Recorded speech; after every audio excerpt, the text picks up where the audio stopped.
What's up, guys? Welcome to another episode of Brand Builder TV, where we want to share with you and show you how to brand in 2020, not 2004. What's the difference? It's real simple. Back in 2004, it's what you knew and who you knew. 2020, it's what you know. It's who you know, but who knows you. That's the difference between 2004 and 2020. I'm pumped for this episode, man, because I love bringing people on that have been there, have done it, and are currently doing it. So I'm excited. Big Ray, I want you to give us that 30,000 foot view, right, of where you started, where you're at today, and where you see yourself going. And we're going to chunk that down for the audience. And before we do that, I want to thank you personally for your service. Oh, I appreciate it, brother. So let's get down and dirty. 30,000 foot view. Baltimore native, grew up white trash, not on the best side of town. Father was murdered when I was 11. Had to move in with my mother. Let's fast forward. Didn't do super great in school. Started getting my shit together when I was in high school. Was in a traumatic accident where my best friend was killed in front of me in a car accident. Powering through that, starting to get into some dark times. It was either going to be going to jail or joining the military. I decided, did a little self-reflection, looked in the mirror, said it is time to make change. Joined the military, and the rest is history, baby. I, SEAL teams, which was a huge accomplishment for me. Bottom line, if you want it, if you have effort and attitude, you trust and believe in yourself and your brothers, and you have a mission, boom. It's going to happen. From there, started doing some stuff overseas for a very long time. Kept that out of the public eye, as I should. Started branding off, going into TV, movies, motivation, and now I'm just a peak performance coach working with Bedros motherfucking Goulian and the crew over at the project. And I'm just trying to make an impact on people and not just impress them. So there you go. Love it, man. I love that 30,000 foot view. We're going to go back a little bit and then tie this all back in because I'm a big believer in, one of the quotes in the back of my book, Fearless is Bullshit, is the struggle equals strength, man. Right. And we're going to dive into your story a little bit and tie that in, because I believe that anybody that doesn't understand that, just look at nature, right? Whenever you're confused, look at nature. Yep. Right, that mama bird knows that baby bird has to chip its way out of that shell, or else it will not be strong enough to take on life, right? And I'm such a big believer in contrast is power. When you can step back and put that power of perception into that contrast, right? In the heat of the moment, it might not look like the contrast is power, right? And the perception is power. But when you look back with that a Monday morning quarterback view, which is always right? You could put that into perspective. So real quick, we have some similarities in how we grew up and some of the things we had to get through, but this is about you. So looking back now, Ray, when you had to decide, look, man, I'm going to be either going to prison, dead, or I'm going to go into the military. When you look back at that, even though it wasn't you felt like the best of times, how did that make you grow? What did that make you do? How did that really build you as the person you are today? I think there's just, there's pinnacle moments, Jason Redman calls them ambushes. I think that humans, not just men, are going to have to deal with in their life. And I think there's about 4 or 5 impactful moments in your life. And I think that was the first one. And they're impactful to the point where it's almost certain. Sometimes it's shit or get off the pot, and other times, you're getting hit by, another example would be a loss of a family member, a child, something traumatic. And I think it's just what I like to call it was my first of probably 4 fucking wake-up calls where I had to change my life. And, my father was murdered, but my father had a lot of bad habits. He was a biker. He was into some things that he probably shouldn't have been in. He always getting in bar fights. That's how he actually got killed. And long story short, I was going down that dark road. Drugs, drinking, treating women disrespectful, not the way that I should have. Obviously, I'm ashamed of that.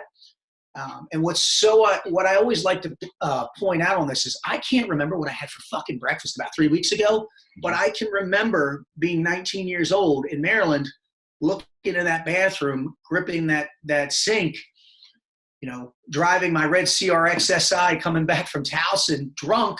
Back then everybody drove drunk. Nowadays, well, I'm not for it. I'm looking in the mirror and going, I just need to stop, like cold turkey, no more. Because when I looked in the mirror, guess who I saw? My father. Yeah. Not that I didn't love my father. I just, I didn't want to become him. There are certain aspects of my father I definitely wanted to become. He was a man of honor, but he was also a man of, he was a very violent man. He was a very aggressive man. He had a lot of bad habits. I'm not going to sit here and talk trash about my father, but I was going down that same path, and I just said no more. So it was my first awakening, if you will. And there's probably been about 2 or 3 more since then, some severe deaths and some things like that, that happened. So for me, it was shit or get off the pot. I hate to sound so raw, but sometimes that's just what you need. I literally took action for myself and said, hey, what's it going to be, brother? And it felt like I sat in front of that mirror for days. And I think it was just something that happened, time stopped. It felt like it was for eternity. I looked outside myself. I saw this guy, didn't like him, and said no more, and changed my shit, joined the military and decided that, I was going to be the motherfucker that was going to outwork everybody else, team, trust, effort, attitude, mission. I always trusted in myself, attitude, effort. And guess what, man? My mission was success. No matter what that meant, I was going to be the best at whatever I did. I love that, man. And we're going to tie in the business aspect of things with the Navy SEALs, right? With the military, because I'm such a firm believer in, and I'm speaking to the masses here when I'm talking to you about this, is who the fuck you surround yourself with, you actually become, right? Yeah. You actually become. But one of the things I want to touch on that was so hard for me early on, I'm a kid from Jersey, right? My family's from South Philly, so East Coast guys. And when I started to change my life, I went through a motorcycle accident, almost killed me, almost paralyzed me, and went through businesses and all kinds of shit. I had my biggest problem was once I started to grow, right, the people that I used to connect with no longer were there. But here's where my hiccup was, and I'd like you to go deeper on this, is I had to realize that as I moved up emotionally, they're either going to come up with me or fall away, but it's not my job. And that was the hardest fucking thing for me to understand. Share with, I know that you've been there, man. Oh yeah. The hardest thing that I had is when I started picking up momentum, if you will, for success, right? If you're going to fall forward, fall fucking fast. Yep. What I noticed is, again, and I'm friends with everybody that hung out with, and they're great people, but most of my friends back home, maybe you can relate, still live in the same fucking hometown. Yeah. They married their high school sweethearts, and I have nothing wrong with that, but that just wasn't my calling. I knew that I was put here to do something better. And, I come from a small town. I originally from the city and then moved out to the suburbs because of all the trouble I got into. And as I started getting more successful and stuff, I actually was pretty good at making my new posse, my new squad, while maintaining my old one, but from a distance, I still love them. I still talk to them and stuff, but my days of smoking pot and doing this and doing that is over with, or, hanging out at the local, it's just not me anymore. So I just told my friends, listen, here's the deal, man. I'm moving on to the SEAL teams. Guys had their jokes, had their doubts. And I said, listen, you can believe in me. And you can get, you can back me on this train of success, because I'm going to start fucking steamrolling. And once I get going, I tell success waits for no one. My posse right now, I surround myself with the best in business. Bezos Cooley, Steve Eckhart, Aaron Alejandrino, Matt Schneider, Jason Redman. I'm on the phone the other day at the Super Bowl. Me and Marcus Luttrell were going at it, talking shit because he's a Chiefs fan. And I guess I'm rooting for the 49ers. I'm a Ravens fan. I could give a shit who won the Super Bowl, but my point is I surround myself with these people. And the key that I've learned to be successful and hang out with these people is I don't ask these people for anything above and beyond what I would want them asking me for. I've never asked somebody in an influential manner. Major's Coolian, does very well for himself. Never asked him for a dime. I've never asked for, I don't do that. Advice, fuck yeah. Fuck yeah, I ask for advice and I get it. Sometimes advice is better than the cash. But I always try to hold my own in my own way, I've never been the most talented at anything I do. I haven't. I've never been the best.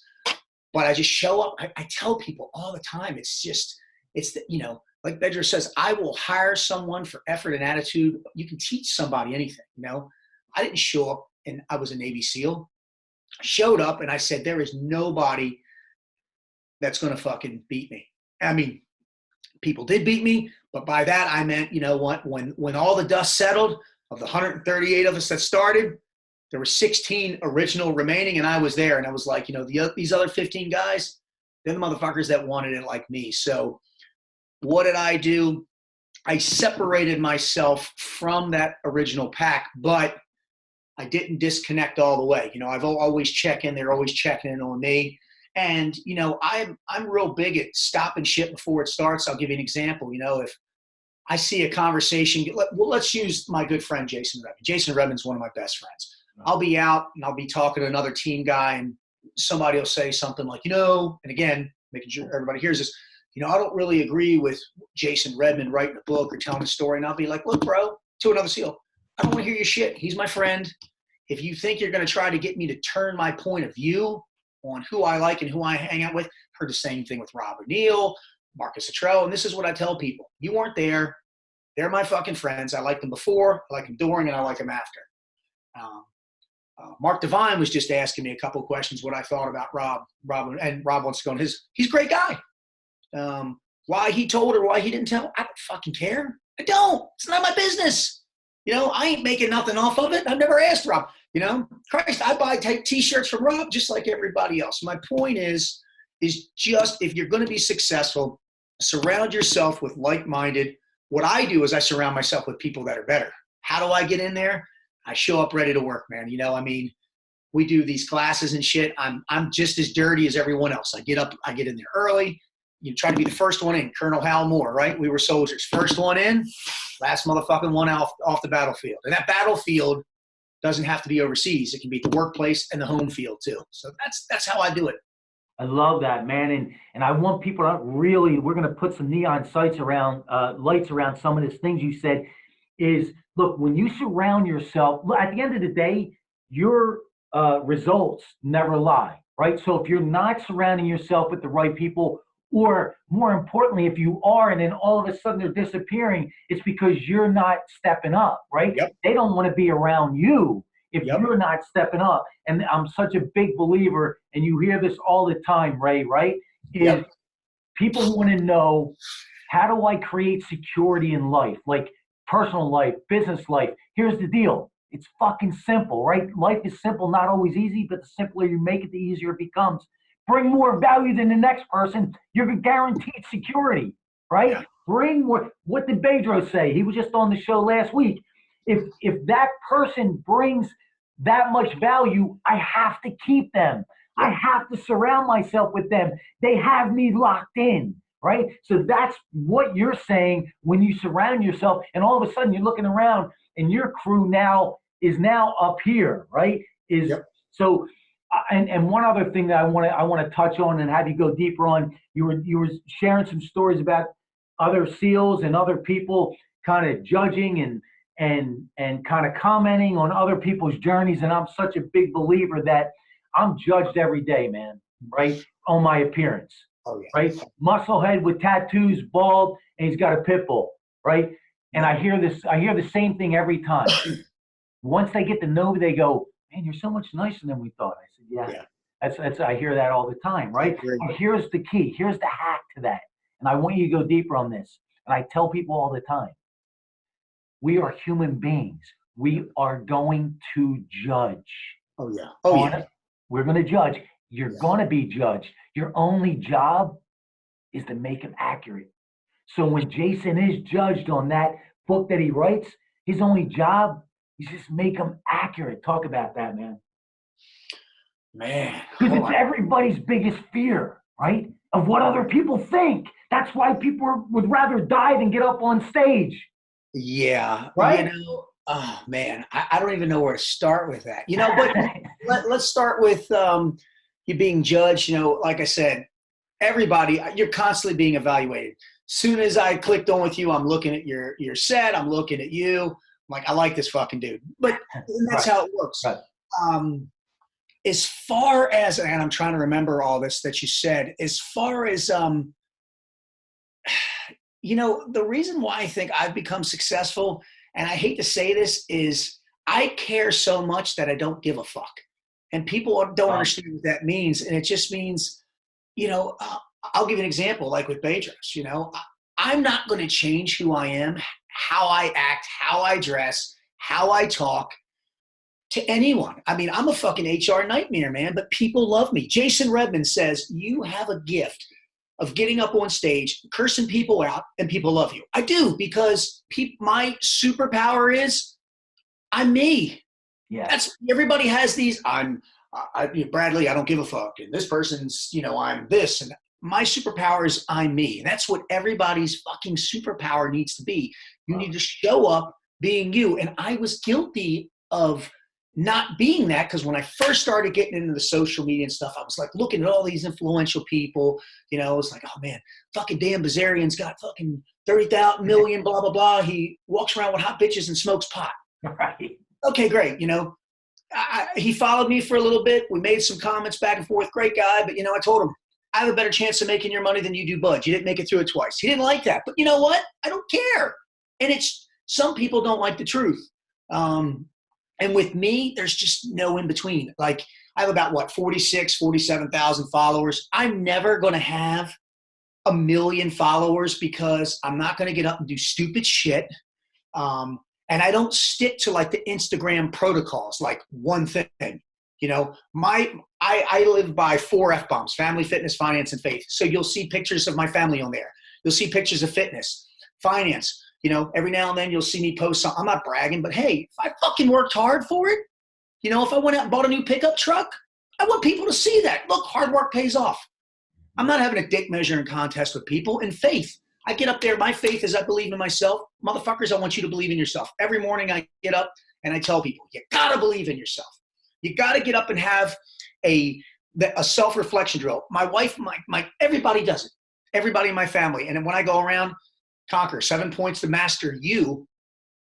I don't go around telling you, hey, listen, I want to teach you how to be like the guy I'm talking to right now, or Bedros Keuilian. I want to help you be the best version of you can be, because I'm telling you, from the minute you walk into a room, you are being judged by your appearance.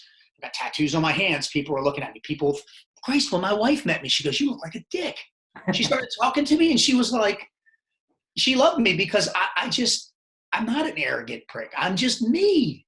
And that's the advice that I would tell people. If you want to have a superpower, it's not that you're wealthy or, you can lift 1,000 pounds. I got friends. It's just be you. And that's what I'm learning. And I tell people every morning, whether I have 200 people listening to what I say or one person, my message isn't going to change. My attitude isn't going to change. And guess what? I'm not going to change. I'm going on 48 years old. I've done movies, I've done all this shit, and I don't ask anybody for anything, because no one's ever given me jack shit, So hopefully that answered it. And, I want to add to this is, if you want to do something in life and you want to leave a legacy, there's 2 things that you can be. You can be impressive, Navy SEAL, TV, movie, blah, blah, blah, that goes on. Or you can be impactful. I always post hey, Ray, I watched the selection.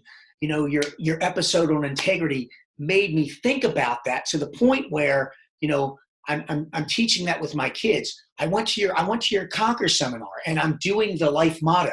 My daughter gets up. I always tell people, first thing you do, last thing you do, when you get up and go to bed. Have a daily motto. Mine's on Bedros's wall. Mine is be great today, be a bitch tomorrow. give me everything you got, because guess what? Tomorrow you could die. You could die right now.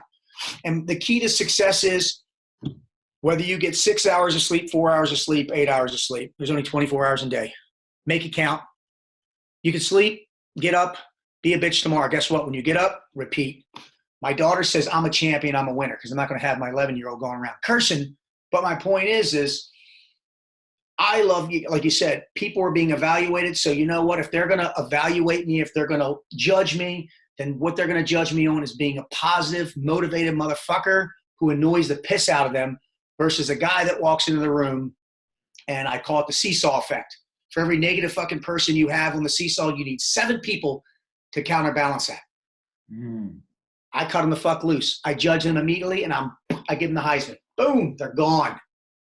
So my thing is if you don't want to hire me, if you don't want to be my friend, if you don't want to be in my life, it's because I'm too fucking motivated and too positive for you. And in all actuality, I don't want you in my life. So I'm a lot, man. Like my wife was like, holy fuck, what did I marry? Because I don't, from the minute I get up to the minute I go to bed, I'm putting the fuck out, because every day is a blessing. And every morning I get up, it's a fucking lottery. I mean, how many people do you know? I know roughly how old you are. We got guys that are going to bed not waking up. My point is like, don't go to, I always tell my wife, we're never going to bed mad. It could be, I could not wake up. Yeah. I try to get some sugar, but that shit don't work all the time. I always say, that shit ain't working with the wife. But I fooled her about 20 times on that shit. Then she's like, you're getting up? That shit ain't happening. That's called wisdom, brother. That's called wisdom. And we're going to go a little bit deeper, right? And tie this in with, I don't care who's watching this, whether you're a Navy SEAL, whether you're a real estate agent in the local area, your message ties in with everybody. Your vulnerability becomes your credibility. Yeah. That's what people got to understand. You become bulletproof when you share your vulnerability. When I get on stage, I give the intro to the event planner. It says, Dave Daly, the Monster Motivator, built and sold 3 companies in 3 different industries, but also crashed one to the ground, right? And I have to tell them, highlight that, because here's the deal. That window of time that I crashed that business to the ground, went through that bankruptcy, got back up, wiped myself off, and kept moving forward. There's not a fucking university in this world that could have gave me what it gave me in that window of time, right? It's just the fucking real. And when you could do that, the liberation that happens, you become, at the end of the day, here's my fucking whole message, man. It's simple, man. The greatest gift that any adult can give any child is a bulletproof self-image.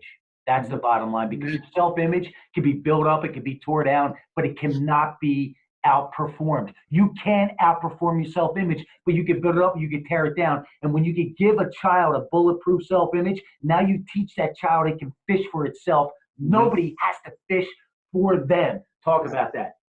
Oh man, the lessons that you're saying are just, I instill them, especially I have an 11-year-old daughter, and I tell her every morning, we talk about this with the LTD. We'll talk about that later. I do with Bedros, but I tell people, there's 3 battlefields in life, battlefield overseas, business field, and you got the home field. You pick. And let me tell you what, ever since I got out of SEAL teams and I got in a real fucking business, I'm more stressed now. Right. And because one, I don't know who the enemy is, working for Bedros, there's higher expectations. It's fucking insane. But this is what I tell my daughter, I program her, and this is, with knowledge and wisdom and positivity, that motto that I tell her to get up and say it every day. I mean, seriously, are you a father? No. Okay. Well, you have a dog, right? Yeah, absolutely. I've raised my nephew as a little boy. So here's the thing. Have you ever seen a person water a plant and talk trash to a plant? What's going to happen to the plant if you talk trash to it, even if you water it? It's going to fucking die. Yep.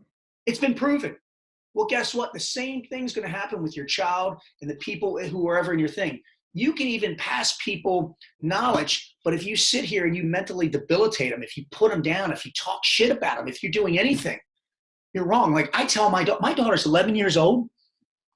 The day doesn't go by when I'm not with her that I don't open the car door for her and her mother. Don't do it. My point is I program, I believe that I'm an old school kind of guy, you and I have an issue, we ain't got to pull out guns. Let's go outside, beat the fuck out of each other, and have a drink after it's over with. That's how I do it. And I've taught my daughter the same principles, one of the things that I was brought. A man treats a woman with respect. A woman should demand respect from a man, but then give a man respect back. I believe in the power of positivity. I believe in unleashing the warrior within in the mind, meaning, people say you can't program your kids. And I say, fuck that. You can. I'll give you an example. This hasn't been edited. This hasn't been scripted, right? Fill in the blanks. What do you do before you cross the street? Look both ways. You look fucking both ways. So my thing is why on earth would I program my daughter to be mediocre, to be average, to think that it's okay to be disrespected, mishandled by a man, to this? I mean, it just goes on. And my point is, in society, the millennials, whatever the fuck you want to call them, somewhere, somehow, the message that I have is, parents, you need to step the fuck up and tell your kids how shit should be. I mean, I do it all the time. I don't know if you remember, I'm going on 48. When I used to mess up as a kid and I'd be over at my friend's house, I would get my ass whooped from them, their parents, and then come home and my old man would whoop my ass. Yep. Nowadays, if you even look at somebody wrong, it's crazy. So my point is I really think we just need to rewind the clock to the long darts, to the horseshoes, to driving in the back of fucking pickups, to, trying to make out with a girl, and everybody loved each other pre-fucking sneakers, and we were beating each other up and shit. If I could have a time portal, I would go back when the fucking expensive sneakers went and just start teaching people like we used to when flags were flying all the time. People were proud to be fucking Americans. Let's see, you asked, just like I did with my wife, you asked the father for permission for your daughter's hand. Same in my house. Not that my wife doesn't work, but she's a stay-at-home mom. I like old school fucking America. I like old school ways. And I had a single mom raising me. But the thing is I figured this shit out on my own because society as a whole right now, man, I'm just not thrilled with it. I'm not thrilled with the attitude and the mentality that people have. I can't stand the fact that I'm 48 years old and I'm in better shape than like 90% of the population. When I was 18 years old, I could out-whoop this old guy's ass. And what I'm seeing now is people were doing this, and people were doing this, and people were doing whatever else it is. And I'd always tell people the first step to success is get off your fucking ass and make change. Look in the mirror, evaluate yourself, just like I do. I take a picture of myself every fucking 3 months. Every 3 months, and I'll tell you why. And I even got on Bedros about this. Fit Body Boot Camp, 6-week challenge, 12-week challenge, 6 months. It's a life challenge, motherfuckers. It's a life challenge. You want to be good? You want to grow? The only way you're going to grow is if you know. You have to know what your capabilities are. And I always take a 3 month picture and I evaluate myself. And this is what I'm going to tell you, millennials and listeners and whoever's on here. Take a picture of yourself. Make your family do it. Make everybody in your inner circle. Bedros does this shit. He uses my 4 F-bombs. He uses it because it's keep it simple, stupid. You need all the fancy fucking technology and shit, man. I'll tell you what. You know how you make relationships? Hey, Dan, my name's Ray. Nice to meet you, brother. How you doing? Eye contact. Look a man in the fucking eye. Tell him what you're thinking. Dating apps. All this shit that we do is ridiculous. You know how I met my wife? I walked up to her and went, and nothing came out. To the point where she started talking to my friend. I got so pissed off. But I shoved them out of the way and went, hey, I tried to talk to you. And she goes, you were too much of a pussy to talk to me, so I can't. I was like, what the fuck? But my point is everybody wants the easy way out nowadays, and nobody wants to program their fucking kids to be successful. And sitting here getting in championships playing fucking video. I mean, you can get paid for playing video games. YouTube, people, there's like 11-year-olds making millions of dollars on fucking YouTube. Don't even get me started with the American flag. Olympics, people are fucking disrespecting the flag. What happened to I remember when I was a kid, if you disrespected the fucking flag, you would get your ass whooped. And rightfully so. Road. And I just wish that we could hit fucking rewind, go back there, and just, start from there, knowing what we know now. I'm not saying go back to, and make investments and invest in fucking Apple. Just knowing what we know, hopefully, if we went back in time, parents, influencers would just influence people, and it would just be a world of, and I'm not talking kumbaya. I mean, don't get me wrong. Motherfuckers, men are going to be men. We're always going to challenge, street turf, whatever it is. That's going to happen. But I just miss the land of opportunity and honor where fucking men, just like I said, if me and you have a problem, hey man, can we go outside and talk? And depending on who I'm talking to, hey bro, let's keep a couple distance from each other, a couple feet, because I don't know how this is going to go. And a man, talking to a man, they'll go out there and they'll figure it out. And when it's over with, men, like I said, I've whooped ass, I've got my ass whooped. And Lily, I've been on both sides. You had enough? Yeah, okay. I've also been like, motherfucker, I'll be back. Right. But my point is I think we need to instill those rules, those disciplines, those mindset applications to kids, That's why I talk, and that's what I'm doing now with Bedros is I just go around working with individuals at the project, the LTD with Steve Eckhart. We're going to businesses, and what we're doing is I'm like, listen, guys, if you think I'm just here to help you with your business, you're fucking sadly mistaken. Because what I'm here to do is help you with you. And people like, literally, it's taking off, and people are like, what do you mean? What do you mean? Did you take a picture of yourself? Yes. Grade yourself. If you're a father, a husband, uncle, bro, whatever. And the thing is don't tell me what you're doing good. If you really want to get better, tell me on things I can prove. You know what? True story. When I met Bedros Keuilian, two things. I know I'm jumping all over the place. I apologize. But he said, hey, I want you to listen to the last couple of minutes of my speech. It really pertains to you because both of us have a very similar childhood with the mental, physical, emotional, sexual abuse. I'm like, Roger that, brother. I went on, opening act before him and Jason Redman. Fuck you both. I'll come. I'll get you. And when he gets off stage, I just got off a deployment. I'm fucking jacked. Got my 3-piece suit on with my American flag vest. And he gets off the stage and he's like, dude, what the fuck? I'm like, what? I'm pissing in a bottle. Dick hanging out.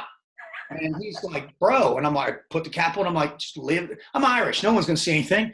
He's like, dude, what are you doing? And I didn't even zip up. I'm like, zip. I was like, you told me to listen to you. Imagine. This is how Bedros and I got connected. Imagine if you're looking around, you've spoke, if you want to find somebody on the stage, I've only spoke to about 1,000 people, nowhere near the size of him. I can find you. I spoke at his Empire Business Summit. I knew where he was, and Brent Clothier. I knew where everybody was in that audience. I said, now imagine if you would have got off that fucking stage, not seen me in that crowd, came off the side stage and not saw me. I would have lost. Can you move over a little bit for me? Can you move over just a little bit? Yeah. What's that bottom word said? What's that bottom word say? Credibility. I would have lost credibility with Bedros. Yep. And literally from there, he was like, hey, man, give me your cell phone number. Let's go out and have a drink. I showed him how to do a fucking drink, a snort man, snort the salt, put the tequila, drink the tequila, rub the lemon in your eye.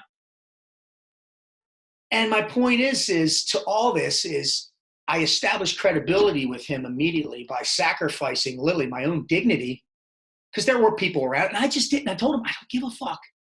If a guy that's that knowledgeable tells me, looks me in the eye like a man, says, dude, I really think you need to listen to this, and I didn't listen to him, guess what? I probably wouldn't be on this podcast with you right now. Everything happens for a reason.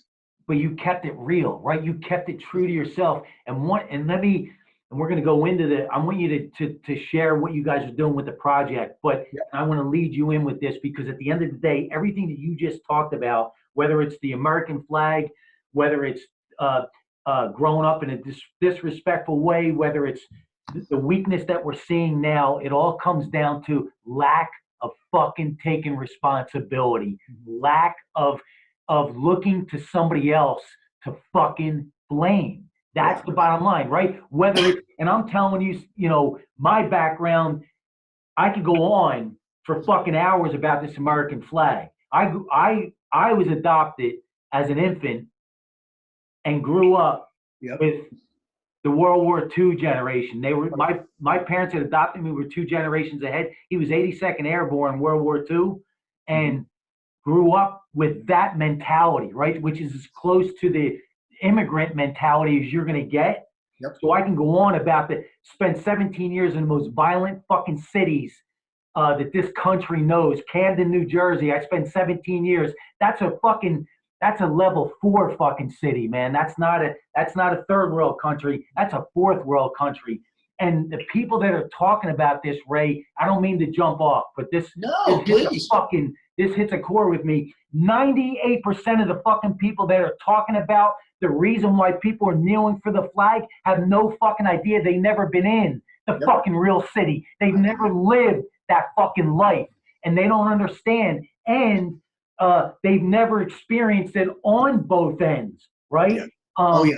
So again, it maps back to the lack of taking fucking responsibility, whether it's at home, right? Yeah. Whether it's at school, whether it's at business, you gotta fucking take responsibility. That's what makes you the person who you are or who it doesn't. So that being said, let's talk about the project, brother. What are you bringing to the table? What are some of the things that what's going on? So yeah, so currently I've got two big things going on. The project, which is a 75-hour, fully immersive, just kicking the balls mentally, physically, emotionally, socially, and spiritually. Meaning, not again, when I say spiritually, I don't mean with religion. I mean in the power of yourself. You know, the inner you. And obviously, you've got a Navy SEAL, you've got a fucking psycho Marine, you've got Bedros Cooley, an empire builder, you've got Aaron Alejandrino, who is a MMA fighter / corporate guy too, and then you've got Matt Schneider, who owns a big shooting range out in Idaho, and really good former SWAT officer. And all we do and all we've done is we've combined our life of failures and fuck ups and our trials and tribulations, and we've combined it into 75 hours of just, the ultimate breakdown and rebuild, the rebirth. I mean, and we push people, and they say you can't do it. Well, if the Lord could create the world in how many days, guess what? In 75 hours, I can fucking rebuild one person. 75 hours, I can do that. So, the big man, he needed a little more time to do what he had to do. I got it. I'm only working on this little macro thing, but people are like, it can't be done. Well, the proof is in the pudding. I mean, just so you know, we take this shit real serious. So there's my axe, and there's a picture of us, and so there's the tattoo that all of me and the brothers got. And then from there, we realized, that we're helping individuals, and it's men. We're helping men. We're not helping women. We're helping men. I apologize, ladies. There's just not enough ladies that want to do it. Not right now. Maybe we'll dull it down, but this is an in-your-face, aggressive, hands-on, not physical, but actually there is some physical stuff against each other where men just become fucking alphas again. We always say, we're going to kill the inner bitch, and we're going to release the fucking, the beast. And we're doing that. And then from there, we've realized that, let's say, we do it with you and you have a company, you come back to this company and your attention to detail skills, and you're running like a Navy SEAL, and you're running like an empire builder. Well, guess what? Your fucking crew isn't. So then Steve Eckhart and I come in. It's called LTD. It's this leadership team development program where we come in. It's positive, because I'm not going to lie to you. At the project, a little bit of negative. We get on you.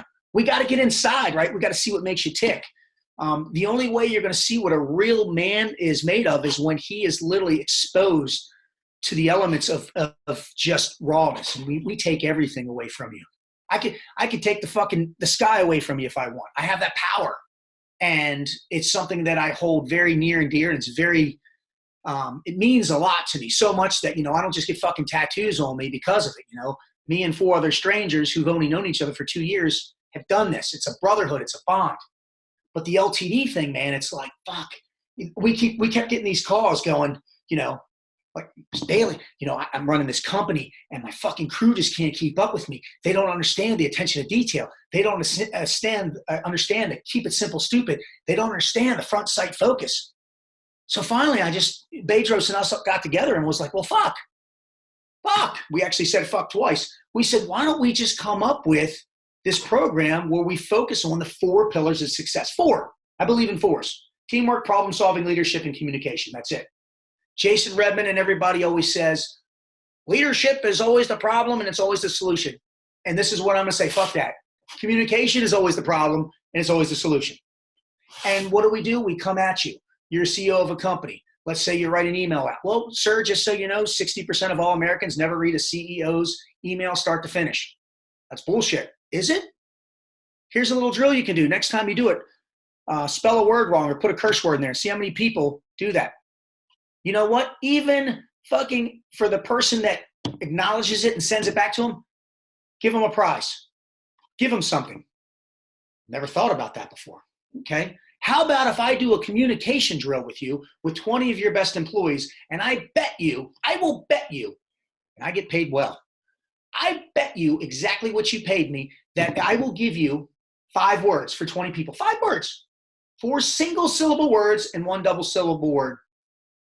And you can't pass that word. You only have 1 time to say it down the line. And what I do is I make them write it down, and I expose the motherfuckers who don't do it. And here's the deal. They're like, well, I didn't hear him. You were talking too loud. Guess what, motherfuckers? Life isn't fair. 1 shot, 1 kill. If I got 1 shot to take, I don't care if it's windy. I got a max flex. I got to adjust for that. If you know you can't hear out of that one ear, fuck, I have to switch my ears. We're looking to see people think out of the box, 3-dimensional. We questioned people on core values. We had a team that had 64 people. 3 people knew 3 of the core values. We asked, how many different revenue streams do you make? Well, we have 1. I did this with Bedros Keuilian with his team. Well, they actually have 4. So let me get this straight. You're worth however much money you're making. I'm telling you right now that people aren't reading your email start to finish. Your communication to your team sucks. Not everybody knows your core values, and not everybody knows your revenue streams. Imagine if I could teach them to act like a Navy SEAL with teamwork, problem-solving, leadership, and communication. How much more money, how much more beneficial, how much more productive your team would be. And he was like, let's do it. And guess what? We're fucking doing it. Now, I don't handle the business. Steve Eckhart does all that stuff with emotional discipline and all this cool shit that he does with the business stuff. I focus on the individual showing up to work, being ready to go to battle every fucking day. Because let me tell you what, I'm the sole provider for my family. And every day, whether I'm here, I'm overseas carrying a gun, and all these awards, NFL football jerseys. The only thing that keeps me going are my fucking whys, and it's my 2 girls and my son who's grown, because I will not fail them. I will not fail them. I told Bedros, I fear failure and quitting more than I do death. And he was like, Jesus Christ. I'm like, yeah, welcome. You hired me, motherfucker. I will not. And I'm annoying because I'm an overachiever. And the thing is people think that's a bad thing. Well, I'm here to tell you, no, it's not. It's a fucking annoying thing to people that aren't like that. But for people like Bedros and shit, they love it. I mean, and I'll call him anytime. I got a question. You usually don't go to the CEO of a company. Hey, listen, I have an idea. And he takes it. Or he'll just be like, bro, I need to take a break. I can't break. I need to be successful. So that's what I'm doing, brother. Love it. And one of the things that you mentioned that for me is the core and the reason that I crashed my business to the ground, and also the reason that I built and sold 3 companies, is what you just said about you and Steve. This is it. To me, this is the epicenter of success. Understanding, defining your weaknesses so you can enhance them with the people and the processes so you can triple down, quadruple down on your fucking strengths. That's what I think so many fucking people are missing, right? In the small and medium-sized business owners, right? The multiple 6 and 7 figure, the real fucking in the fucking trenches people, they think that they got to do it all, right? They think that they feel guilty if they have to give it to somebody else. And in reality, that's the only way you're going to fucking scale. That's the only way you're going to be able to fucking grow. What are your weaknesses? Let me support them. Let me surround them. So I love the mission that you guys are on with the project, and then what you and Steve are doing, because what you and Steve are doing is the ultimate. Just saw an interview with, I'm a big UFC guy, man, and Dana White and Lorenzo Fertitta, and they both said, listen, Lorenzo could sit in fucking meetings from 7 o'clock in the morning till 8 o'clock at night. Dana White goes, I can't fucking do that. But we also need the fucking guy, the soldier out on the fucking street that Dana does, right? So it's that marriage. It's that fucking relationship, but you can't do that until you understand who the fuck you are. and reverse engineer that shit. Yep, exactly. Reverse engineer that shit. So I love that, man. I love that you went there because that, to me, that's the epicenter, man. So before we jump off, I want to be conscious of your time. Anything that you want to share, man, before we jump off that I didn't talk about? Yeah, man. I mean, let's see. Just I like to hit on my definition of success. It's not money. It's helping others help themselves. I want to make that very fucking clear. The money will come if you have passion and you have purpose. One of my mentors who I like, Wes Watson, very good friend of mine, spent about 10 years in prison. He always says, and I'm using his quote, magnify your weaknesses, expose your fucking weaknesses and fucking learn from them. You're going to learn more from your failures, from your success, because there's always a lesson a take home that you can get. And then if, like I tell people, if you have any questions, comments, concerns with me, hit me up at Ray Cash Care on Instagram, fucking DM me. I will answer every single DM as long as it's not fucking stupid. I posted a video today and a guy was like, dude, really? I did a bench press with a bunch of weight. He was like, it was like the Super Bowl party. Like, I wasn't trying to film my crotch. I just don't go around with a fucking media team because that's not why I go to the gym. So, but if you guys need me, to enlighten you, to kick you in the fucking ass, I'm here. Make house calls. You let me know. Okay. That's all I have, sir. Love it, my brother. Love it, man. I love it. I knew you were going to bring the heat. Jason, you got to hook up with my man, Ray. That's exactly what he said after we did the show, man, because he brought the heat. Love it, man. So, guys, listen, if you're getting value from this, share it, get it out there, throw out the comments. Make sure you follow this man on Instagram. He's got an awesome, awesome feed, man. It's real, it's raw, and it's live. And honestly, there's no other fucking way to live. Real, raw, live, put it out there, and we do it one way around here, Monster Motivator style, baby. I like it. Boom. Well, man, hey, thank you so much for taking the time. I know you got a lot of balls in the air, and anything I can ever do, please reach out, man. And I'd love to also have you back on down the road, man. Love to have you back on, brother. Say when. I'm ready. Let me know. Love it, man.